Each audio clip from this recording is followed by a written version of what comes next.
నమస్తే. ఓం గం గణపతే నమః. సుందరాకాండ ప్రతిరోజు ఒక నిమిషము వచన రూపంలో దాదాపుగా మనం 323 ఎపిసోడ్స్ వరకు వచ్చాము. అయితే అది రెగ్యులర్గా ఫాలో అవుతూ చాలామంది వారి వారి సంతోషాన్ని వెలిబుచ్చారు. అందుకు చాలా సంతోషం. అందరికీ కృతజ్ఞతలు కూడా. ఈ భావన యజ్ఞంలో అందరూ పాలు పంచుకుంటున్నందుకు అందరికీ కూడా ఈ శుభాకాంక్షలు. అయితే ఇప్పుడు నేను ముఖ్యంగా చెప్పదలుచుకున్న విషయం ఇక్కడ ఏమిటంటే, ఈ సుందరాకాండని ప్రతిరోజు ఒక్కొక్క నిమిషము చెప్తున్నా కూడా ప్రతి ఒక్క నిమిషంకి సంబంధించిన కార్యక్రమంలో కూడా, అంటే అంత తక్కువ నిడివి గల కార్యక్రమంలో కూడా ఎన్నో కొత్త విషయాలు నాకు స్ఫురిస్తున్నాయి. ఆ కొత్త విషయాలు ఏమిటంటే, కేవలం భక్తి భావాన్ని పెంపొందించేవి మాత్రమే కాకుండా అందులో ఎన్నో విషయాలు మానవ జీవనానికి అవసరమయ్యే విషయాలు అందులో స్ఫురించడం జరుగుతోంది. సో వాటన్నింటినీ కూడా మీతో అప్పుడప్పుడు పాలు పంచుకుందామని, మీతో పంచుకుందామనే ఉద్దేశంతో నేను మాట్లాడుతూ వచ్చాను. అయితే ఇప్పుడు ముఖ్యంగా ఇప్పుడున్న ఘట్టంలో హనుమంతుల వారు సీతాదేవిని సందర్శించి తిరిగి వచ్చిన తర్వాత అప్పుడు వానర యోధులందరితోనూ కలిసి ఆయన కూర్చుని, వారందరూ చాలా సంతోషాన్ని వెలిపుచ్చిన తర్వాత కూర్చుని తను అంతవరకు చేసిన తను చేసిన మహత్కార్యం యొక్క విషయాలన్నింటినీ కూడా వాళ్ళకి ఆనందం కలిగించేటట్టుగా ఆయన చాలా వివరంగా చెప్తారు. చాలా వివరంగా అంటే వాల్మీకి మహర్షి ఇందులో దాదాపు 170 శ్లోకాలు కేవలం ఈ విషయాన్ని గురించి ఆయన వెళ్ళి వచ్చిన వైనము, అక్కడ జరిగిందంతా అది చెప్పడం జరిగింది. ఇది ఎంత గొప్పదంటే, ఈ సర్గ ఎంత గొప్పదంటే, ఇది ఒక్కటి చదివినా చాలు మొత్తం సుందరాకాండని పారాయణ చేసినట్లు. ఎందుకంటే మొత్తం సుందరాకాండకి సంబంధించిన మొత్తం విషయాలన్నీ అందులో ఉన్నాయి. సో దాని గురించి మనం తలుచుకుంటున్నాం.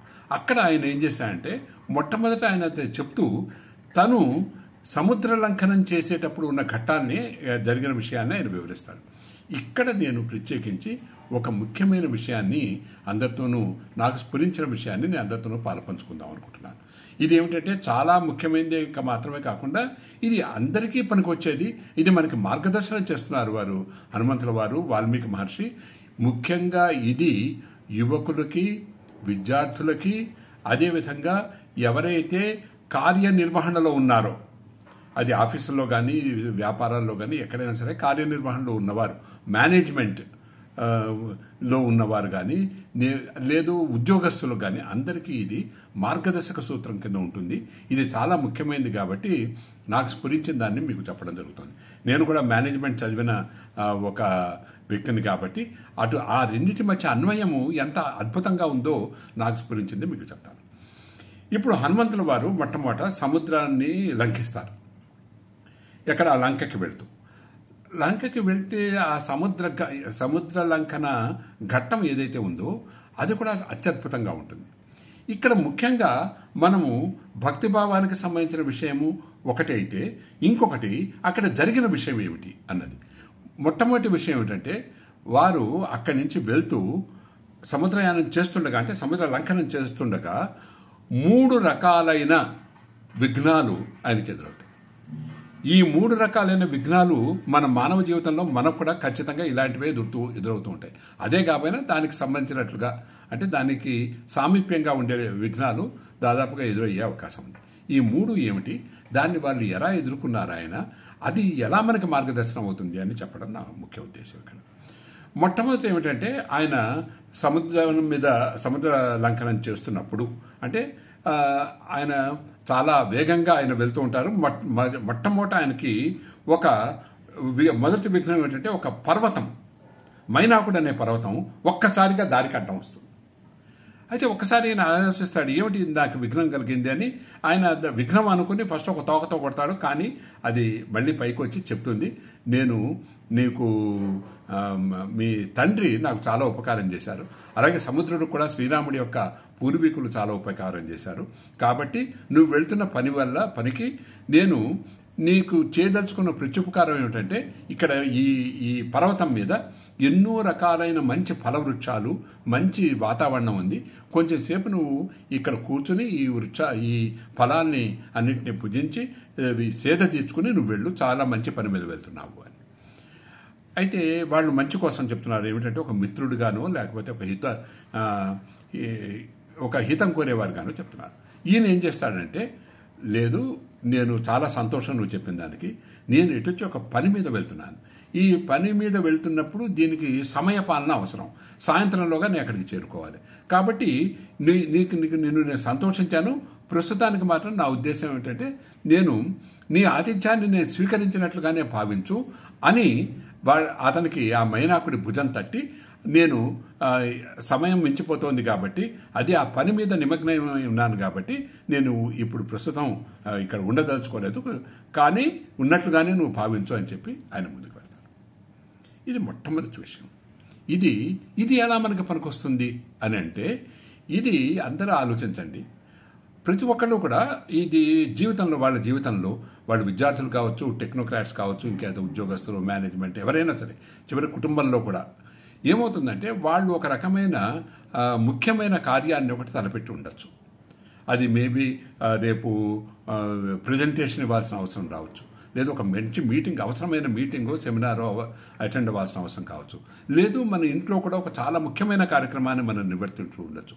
ఏదైనా సరే అలా జరుగుతున్నప్పుడు 1-2 రోజులు ముందుగా కానీ దాని కొంచెం ముందుగా కానీ ఎవరైనా ఒకరు మన స్నేహితుల్లో ఎవరైనా స్నేహితులు కానీ హితోభిలాషులు కానీ ఏదైనా సరే ఇక్కడికి ఒక సరదాగా ఒక అకేషన్ ఉంది కాబట్టి మేము ఇక్కడికి వస్తే మనం టైం స్పెండ్ చేయొచ్చు అని మిమ్మల్ని అడిగే అవకాశం ఉంది.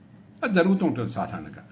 అయితే ఇప్పుడు మనం ఏమనుకుంటామంటే, సాధారణంగా అందరూ ఏమనుకుంటామంటే అది ఎప్పుడో మనం చేయవలసిన పని, మన షెడ్యూల్డ్ వర్క్ ఎప్పుడో 2-3 రోజుల తర్వాత కదా, లేదా అది రేపు కదా, ఇప్పుడు ఇవాళ ఇది అటెండ్ అవుతే కనీసం రిలాక్స్ అయ్యేటట్టు ఉంది అని అటెండ్ అవ్వడం జరుగుతుంది.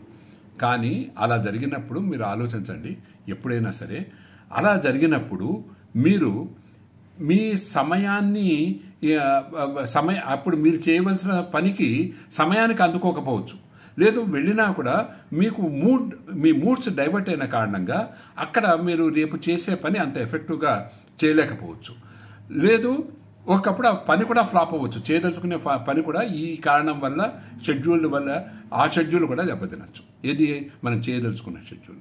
ఇందులో ఏదైనా కావచ్చు. పోనీ మీరు అయితే అటెండ్ అయ్యి ఏదో చేసినా బాగా చేసినా కూడా మీరు 100% మీరు దానికి న్యాయం చేకూర్చకపోవచ్చు. అంటే ఇది ఎలా జరుగుతుందంటే, మనం పని ఒకటి తలపెట్టినప్పుడు ముందర మనం రిలాక్స్ అవ్వడం అనేది కుదరదు. ముందర మనము పని మీద ఫోకస్ చేయాలి అనేది చెప్తూ ఉంటారు. ఫోకస్ చేయాలి అన్నది అందరూ చెప్తూనే ఉంటారు. కానీ ఏ రకమైన విఘ్నం వస్తుంది, అది మన మంచి వాళ్ళ దగ్గర నుంచి, మన హితుల దగ్గర నుంచే రావచ్చు, స్నేహితుల దగ్గర నుంచే రావచ్చు, బంధువుల దగ్గర నుంచే రావచ్చు, ఏది ఆ ఇన్విటేషన్ అనేది. కానీ అప్పుడు ఆ ఇన్విటేషన్ని యాక్సెప్ట్ చేయడం అనేది కరెక్ట్ కాదు.